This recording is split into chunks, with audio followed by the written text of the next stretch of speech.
मंजिरी, काय जरा बरं वाटत नाहीये का?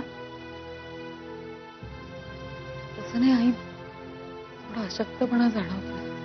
अगं, डॉक्टरांनी आराम करायला सांगितला होता ना तुला.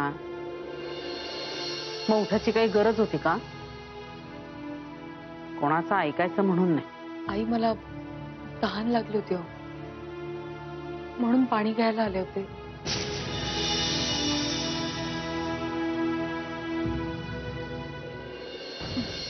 ए बाई, तू बैस जरा तिकडे. बैस मागे सरळ.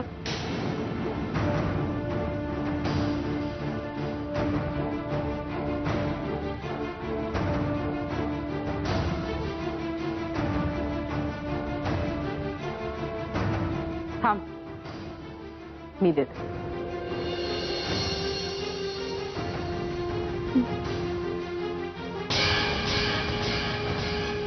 घे. घे.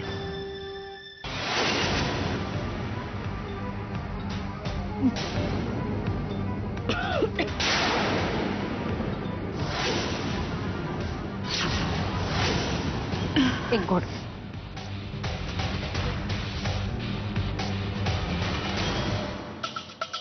बरं वाटतंय का आता? तुझ्या खोलीत जाऊन पडता. तुला जावणार आहे का सोडायला येऊ मी? नाही, जाते. सांभाळ.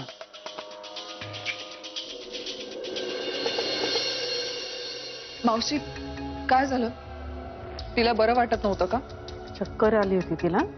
तिला पाणी देऊन बसायला सांगितलं. परत चक्कर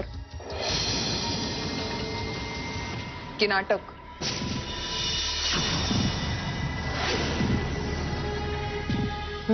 मावशी, म्हणजे एक्झॅक्टली तेव्हा जेव्हा डिवोर्स पेपर्सवर साईन करायची वेळ आली ना, तेव्हा तिला चक्कर आली. आणि दुसऱ्यांदा आत्ता जेव्हा इथे तू एकटी आहेस, म्हणजे तुझी सिंपथी मिळवण्याकरता ती हे सगळं करत नसेल असं कशावरून? प्रिया, ती जे काही करत असेल ते तिच्या कर्माने. मी माझा चांगुलपणा का सोडावा?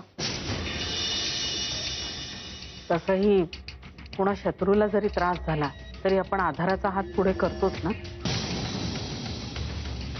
मी माझी माणुसकी नाही सोडू शकत.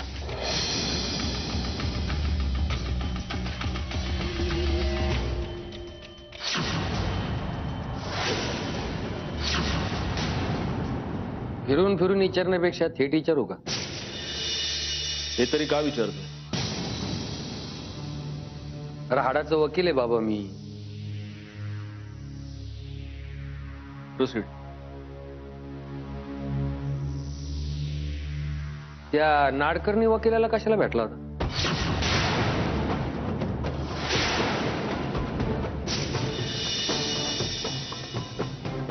मी त्यांना भेटलो होतो हे जर तुला कळलंय तर मग का भेटलो होतो हेही कळलंच असेल.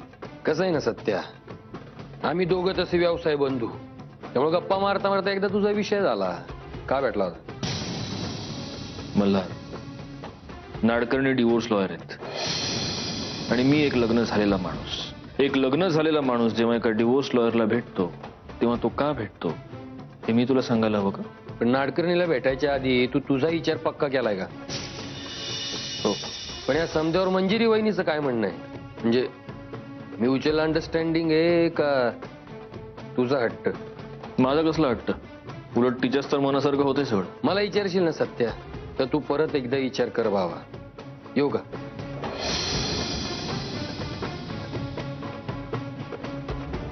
अरे मल्हार, राम राम. येऊ का?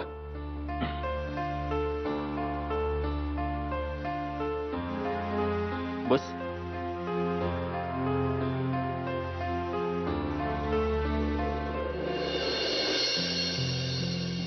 पाणी घ्या.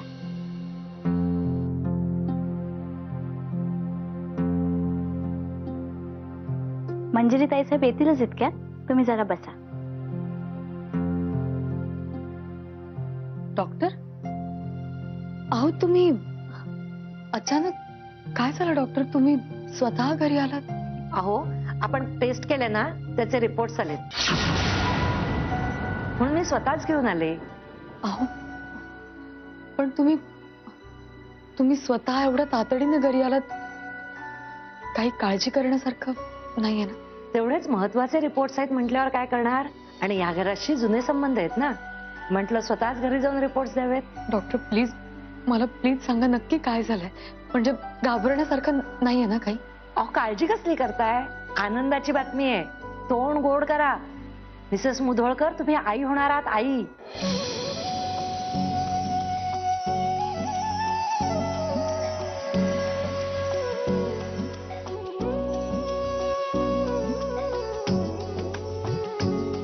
अभिनंदन. हे रिपोर्ट्स येते हा मी.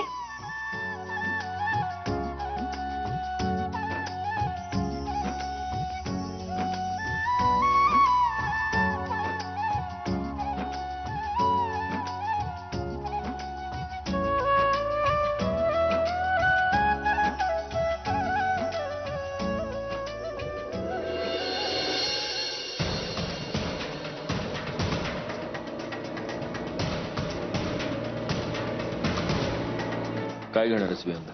नाही नको. त्या दिवशी फोनवर खूप डिस्टर्ब वाटला.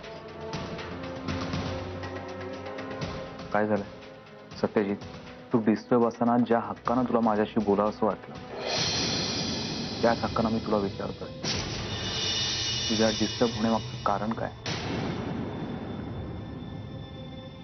त्या दिवसाबद्दल मला नाही बोलायचं विहंगा. ठीक आहे, येतो मी. बाय. विहंगा,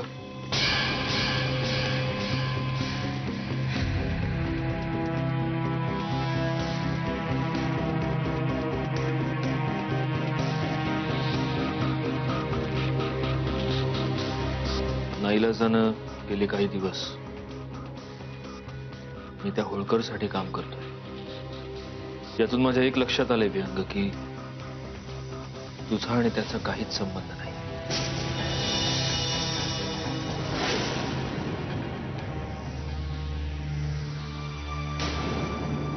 मी तुझ्या पायावर पडून हात जोडून तुझी माफी मागितली तरच माफ करणार आहेस का रे मला?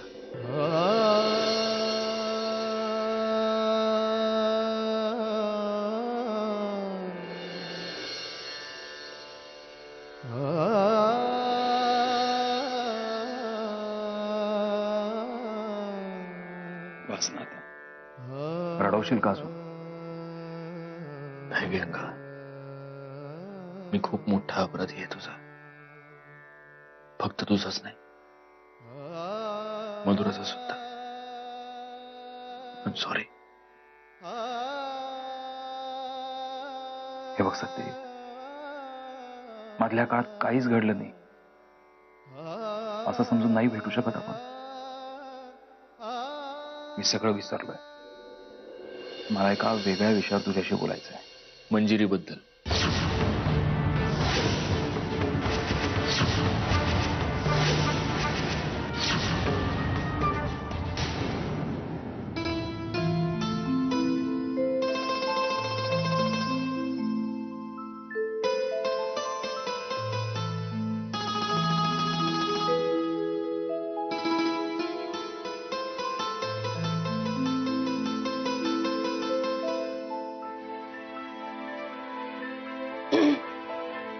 अरे काय म्हणते आत्या? लय खुश दिसतेस. हो. मित्राचा फोन आलता का? त्याला मारल्याचं नाटक चांगलंच वाटलं म्हणून खुश आहेस? मला ना कधी कधी प्रश्नच पडतो बघ, माणूस एवढा निर्लज्ज कसा असू शकतो ग? माझ्या सत्यजितचं सुख हिरावून घेतलंस आणि आता स्वतः लय खुश आहेस. काय ना आत्या, आता तुमच्याशी बोलण्यात काहीच अर्थ नाही. मला देवापुढे दिवा लावायचा आहे, मी येते. वा वा वा, काय भक्ती म्हणायची. अगं आई आंबेला फसवायला निघालीस, तिला तरी फसवू नगस. इथं सासरच्या माणसांना फसवतीय, एका बी माणसाला सुखानं जगून देत नाहीस. अगं जीव तुटतो माझा. माझा सत्यजित त्याने आयुष्यभर त्रास भोगला. आणि आता बी तुझ्यामुळं काय काय दुःखाचे डोंगर पार करतोय अगं. अगं संसार धड करता येईना तुला.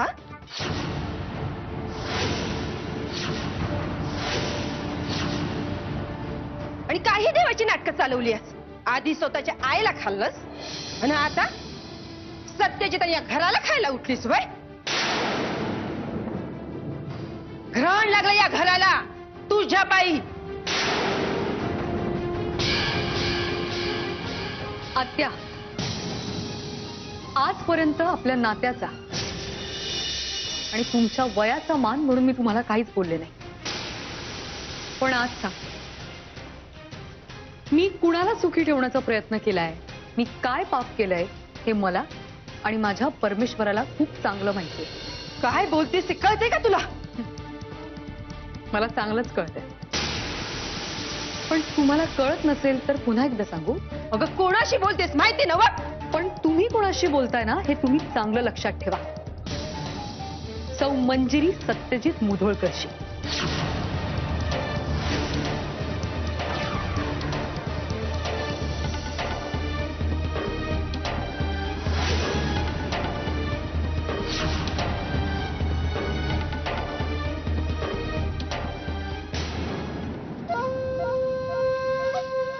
धावतेच आता बघ.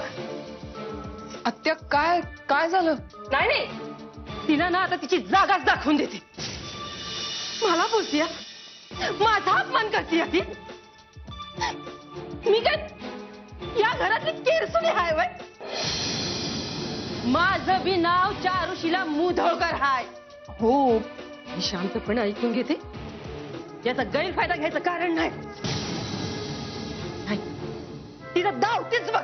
दाखवशील, नक्की दाखवशील, पण कुणाला? ती सातवी मंजिरी मला बोलतीय. मला मी संसार बघितला नाही. नाही बघितला संसार. का नाही बघितला ठाव आहे. तिच्या नवऱ्याच्या बापाची किरपा पण माझ्या आईशी करणी. नाही जमला माझा संसार. म्हणून काय वाटेल ते बोलायचं हिला हक्क दिला आहे वय. शांत हो आत्या, शांत हो. मी शांत हो. तू मला सांगते शांत हो म्हणून. नाही, बरोबरच आहे ग. माझा अपमान झाला ना, तुला कशाला वाईट वाटत? कोण आहेस तू माझी? काय नाही तर आहे आपलं. झालं तुझं बोलून. आता मी काय सांगते ते आई. खूप झाला तुझा मेलोड्रामा. हे सगळं इथे बंद खोलीत 4 भिंतींमध्ये बोलून काय उपयोग आहे? जेव्हा ती तुला हे सगळं बोलत होती तेव्हा तिला ऐकवायचं होतंच ना. इथे मला ऐकवून काय होणार आहे? बरोबर आहे तुझं. आता अशी जाते आणि चांगली वटणीवर आणते की नाही बघत. आत्या, 1 मिनिट. आता ती वेळ निघून गेली. हेच तर चुकतं ना तुझं. तू ना वेळेवर फासे टाकत नाहीस. आता माझा प्लॅन ऐक.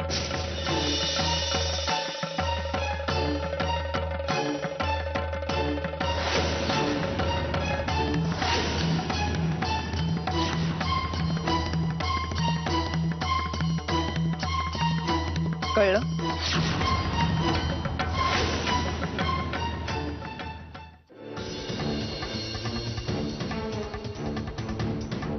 आत्या कुठे निघालात? मंथना, येतेस माझ्या बरोबर? काय झालं? आता काय करू मी? आज मला कळलं हे घर माझं नाही. आणि असं माझा ना संसार ना काय. आई अंबेच्या किरपेने मी कुठं बी कशी बी राहील, पण या घरात राहणार नाही. असं या घरात मी उपरीच आहे ना. वंस, काय झालं जरा स्पष्टपणे सांगाल का मला? वहिनी, आज तुझ्या सुनेनं मला माझी जागा दाखवली. अगं 4 समजुतीच्या गोष्टी तिला सांगायला गेले तर मला म्हणते कशी, संसारातलं माहित नसलेल्या बाईनं मला सांगायचं नाही. माझ्या नवऱ्याच्या उपकारावर राहते ना, मग त्याची जाण ठेवायची. हा आणखी काय काय बोलले ते मला. माझं तोंड बी उघडं ना ते सांगाया. काळीच सुटतं ग माझं. संपलंय, समजा संपलंय बघ. या घरात राहण्यात काय बी अर्थ नाही. मी जातेच कशी. वंश वंश वंश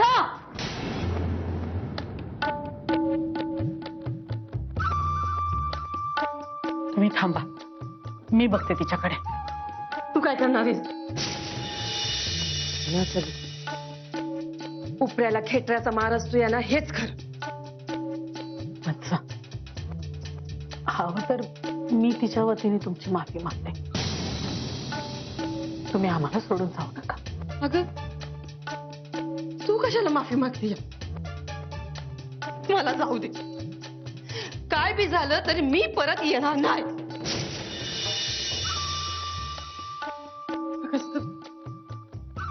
माझ्या सत्यजितला सांग, तुझी आत्या गेली, हे जग सोडून गेली म्हणूनच सांग.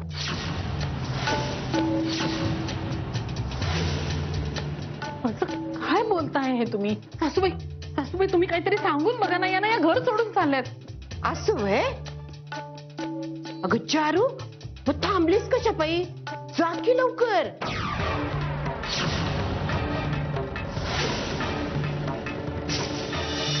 सासूबाई, वहिनी काय बोलू नकस. आहे तुझ्यामुळं आज हा दिस बघायला लागतोय सगळ्यांना.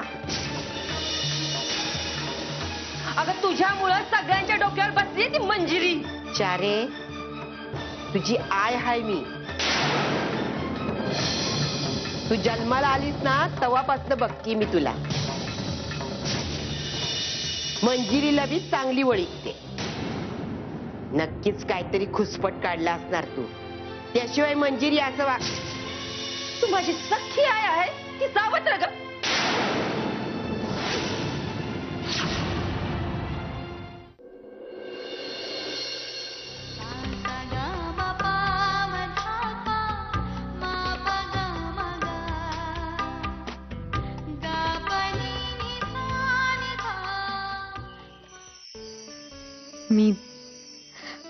मी आई होणार आहे.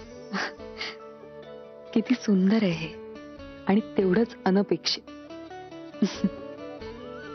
ही अशी सगळी वाताहत चाललेली असताना असं काही सुख माझ्या आयुष्यात येईल असं मला स्वप्नातही वाटलं नव्हतं. बाळा, तू खूप खूप स्पेशल आहेस माझ्यासाठी.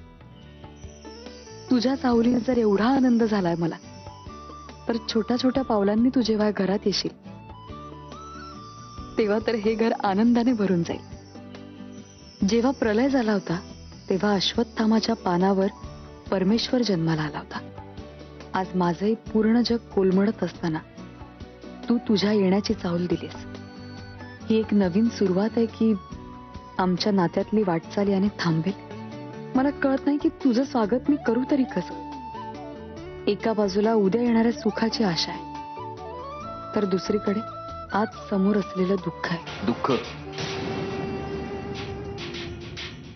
दुःख माझ्या वाट्याला आलंय विहंग, आयुष्यभराचं, आणि तेही तिच्यामुळे. सत्यजित, मला माहित नाही तू हा विचार का आणि कसा करतोयस, पण मला माहिती असलेला सत्यजित कुठल्याही गोष्टीचा सगळ्या बाजूने विचार करायचा आणि मगच काय तो डिसिजन घ्यायचा. त्या प्लीज तू. म्हणजे आता मी काय करू विहंग? मंजिरीला निर्दोष मानून हे जे काही चाललंय ते असंच चालू देऊ? वहिनींना निर्दोष मानायची गरजच नाहीये, कारण त्या निर्दोषच आहेत. कसं आहे विहंग, या गोष्टीकडे मी तुझ्या नजरेनं बघू शकत नाही आणि तू माझ्या. मुळात मी मंजिरीवर विश्वास ठेवावा असं मंजिरी इतक्या दिवसात एकदाही वागलेली नाही. त्यामुळे माझ्या समोर जे पुरावे आहेत त्यांच्यावर विश्वास ठेवण्यापलीकडे माझ्याकडे दुसरा पर्यायच नाही. कुठल्याही पुराव्या पलीकडे आमचं नातं आहे आणि याचं कारण आहे आमचं एकमेकांवर असलेलं जीवापाड प्रेम. आणि तू याच प्रेमाची निशाणी आहेस. जे प्रेम मी आमच्या लग्नात यांना वचनाच्या रूपाने दिलंय, जे प्रेम क्षणोक्षणी मी यांच्यावर करत आले, ते प्रेम. प्रेम प्रेम कसलं? फसवणूक होती माझी, फसवणूक. प्रेम मी केलं तिच्यावर, आणि खोटं कशाला बोलू? आजही करतो. पण विहंग, आता त्या फसवणुकीचा त्रास फक्त मला नाही, माझ्या अख्ख्या कुटुंबाला होतोय.